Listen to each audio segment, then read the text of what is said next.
Are we on? I'm on. Hi. Okay, we finally received the long-awaited part, the coil, the shifting coil, okay? So this is the prop shaft for the motor. The boat motor, there's the prop, there's different parts of it. Here's the housing that the prop shaft goes into.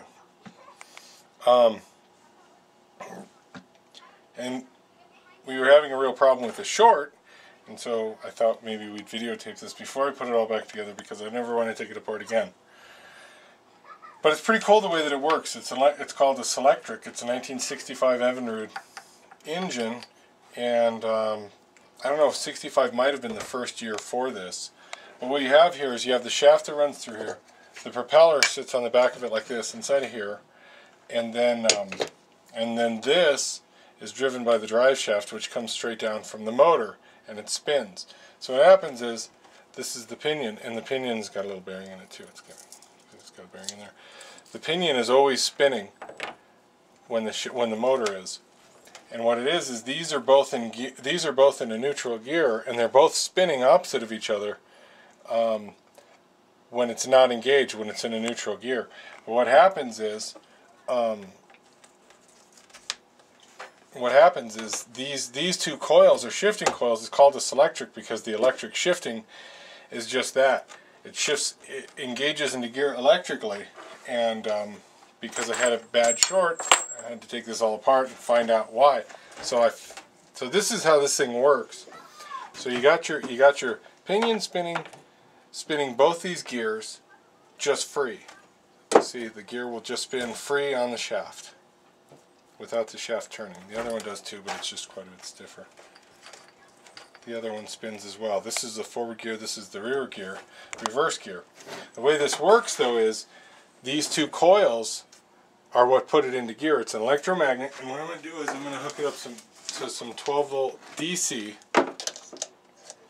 and show what happens when it goes into gear and out of gear, because it's really kind of cool. And again, I never want to take it apart again, so we should videotape this right now because it's going to go all back in there and maybe we'll never ever see it again. Okay, so what happens is you have a shift that you have a button that powers either one of these depending on which gear you're in. Like in this one in reverse, if what happens is you put power to this coil is an electromagnet. What it's going to do is going to suck this clutch spring down onto it. Watch. Cool, huh? Yeah. Oops, wait a second. Wait. Ooh. Hey, where did it go? Right there?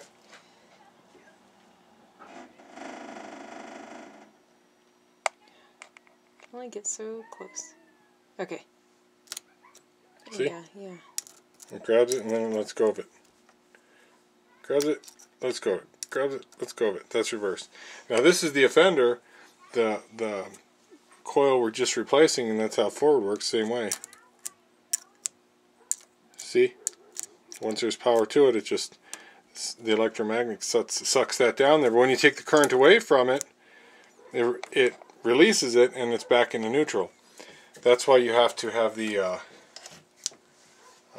engine on with the ignition on when you shift it into gear. So you look at the coil itself, the electromagnet that comes off of here, and this is all it is. It's just a lead that goes to this. It's got all these windings inside of it, and you just apply power to it. It just hangs out here on the shaft. But see, here's the new one next to the old one.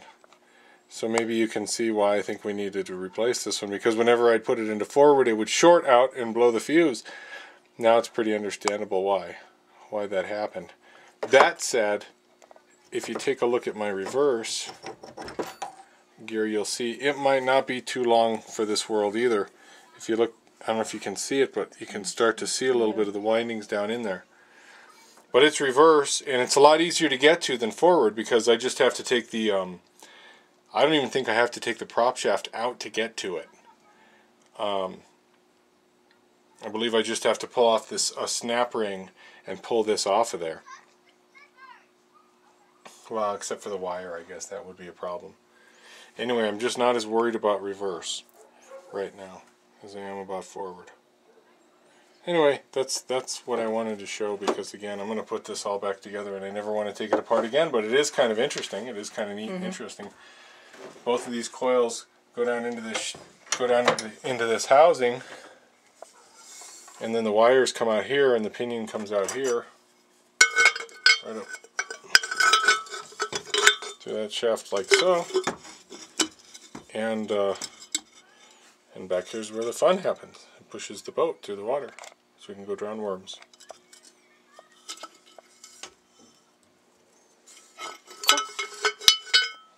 Yeah, guess that's all I got. That's it. Did you turn it off? No.